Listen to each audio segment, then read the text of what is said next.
ಪಾತ್ರೆಯೊಳಗೆ ಸಿಲುಕಿಕೊಂಡಿದ್ದ 2 ವರ್ಷದ ಮಗು. ಸತತ ಪ್ರಯತ್ನದ ಬಳಿಕ ಮಗುವನ್ನು ರಕ್ಷಿಸಿದ ಅಗ್ನಿಶಾಮಕ ದಳ. ಮನೆಯ ಅಡುಗೆ ಕೋಣೆಯಲ್ಲಿ ಆಟವಾಡುತ್ತಿದ್ದ ಮಗು ಆಕಸ್ಮಿಕವಾಗಿ ದೊಡ್ಡದಾದ ಅಲ್ಯೂಮಿನಿಯಂ ಪಾತ್ರೆಯೊಳಗೆ ಇಳಿದಿದ್ದು ಹೊರಬರಲಾಗದೆ ಸೊಂಟದ ಭಾಗ ಪಾತ್ರೆಯಲ್ಲಿ ಸಿಲುಕಿಕೊಂಡಿತ್ತು. ಪೋಷಕರು ಮಗುವನ್ನು ಹೊರತೆಗೆಯಲು ಎಷ್ಟೇ ಪ್ರಯತ್ನಿಸಿದರೂ ಸಾಧ್ಯವಾಗದಿದ್ದಾಗ ಕೂಡಲೇ ಪೊಲೀಸರು ಮತ್ತು ಅಗ್ನಿಶಾಮಕ ದಳದ ಸಹಾಯ ಕೋರಿದ್ದಾರೆ. ಸ್ಥಳಕ್ಕೆ ಧಾವಿಸಿದ ಸಿಬ್ಬಂದಿ ಹೈಡ್ರಾಲಿಕ್ ಕಟರ್ಗಳನ್ನು ಬಳಸಿ ಮಗುವಿಗೆ ಸಣ್ಣ ಗಾಯವೂ ಆಗದಂತೆ ಅತ್ಯಂತ ನಾಜೂಕಾಗಿ ಪಾತ್ರೆಯನ್ನು ಕತ್ತರಿಸಿ ಮಗುವನ್ನು ಹೊರತೆಗೆದಿದ್ದಾರೆ.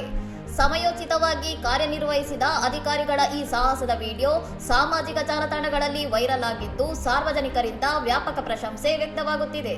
ಮಗು ಸುರಕ್ಷಿತವಾಗಿ ಪಾರಾಗಿದ್ದು ಸಂಕಷ್ಟದ ಸಮಯದಲ್ಲಿ ದೇವರಂತೆ ಬಂದು ನೆರವಾದ ಸಿಬ್ಬಂದಿಗೆ ಪೋಷಕರು ಕೃತಜ್ಞತೆ ಸಲ್ಲಿಸಿದ್ದಾರೆ. ಇನ್ನಷ್ಟು ಸುದ್ದಿಗಳಿಗಾಗಿ ನೋಡ್ತಾ ಇರಿ ಸೌರಂ ಟಿವಿ.